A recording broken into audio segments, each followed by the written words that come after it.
सीधा आपको लखनऊ लेकर चलते हैं, जहां पर मुख्यमंत्री योगी आदित्यनाथ संबोधित कर रहे हैं। इसलिए क्योंकि भारत ने जिस संसदीय लोकतंत्र को अपनाया है, वो संसदीय लोकतंत्र हमें एक रक्षा कवच भी प्रदान करता है। भारत ने हर वयस्क मतदाता को जो अधिकार दिया है और दुनिया के सबसे पहले लोकतांत्रिक देशों में भारत एक ऐसा देश है जिसने अपने यहां संसदीय लोक प्रणाली लागू होने के बाद क्या महिला हो या पुरुष, सबको समान रूप से अधिकार दिया। अमेरिका में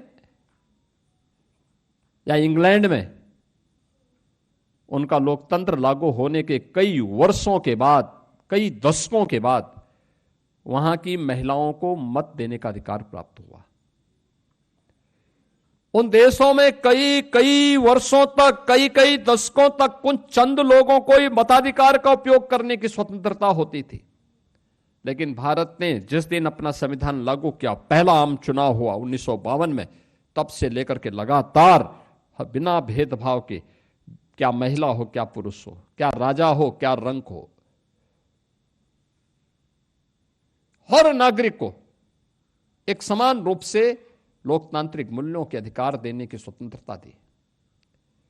क्या हुआ था 25 जून 1975 को? यहां पे अभी आपने मंच पर उपस्थित लोकतंत्र सेनानियों के मुंह से इन बातों को सुना।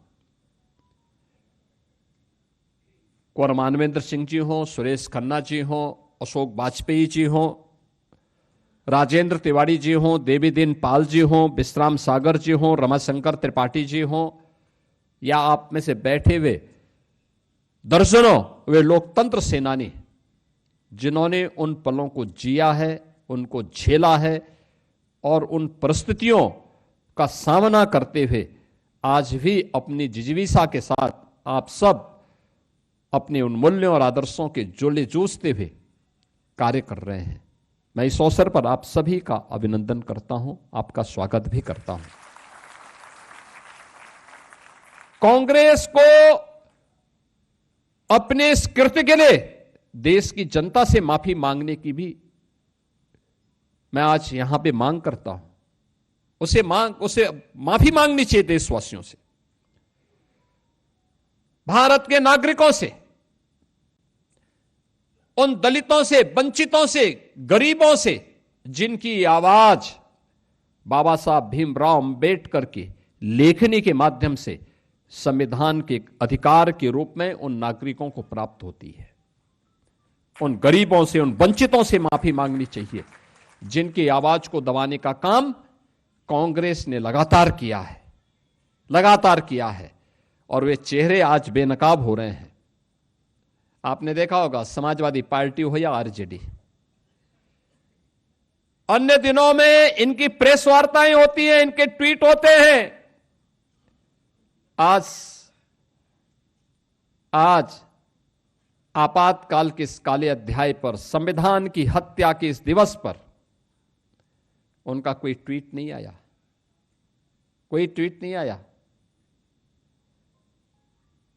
खन्ना जी ने यहां बताया है, स्वर्गीय मुलायम सिंह जी, स्वर्गीय जयप्रकाश जी रहे हो, डॉक्टर राम मनोहर लोहिया रहे हो, राजनारायण जी रहे हो, या आरजेडी के वर्तमान में नेता श्री लालू प्रसाद यादव, लालू जी हो, ये सभी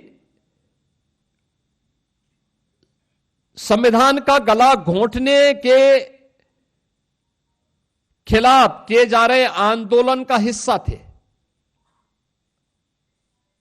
अटल जी विपक्ष के वरिष्ठ नेता थे।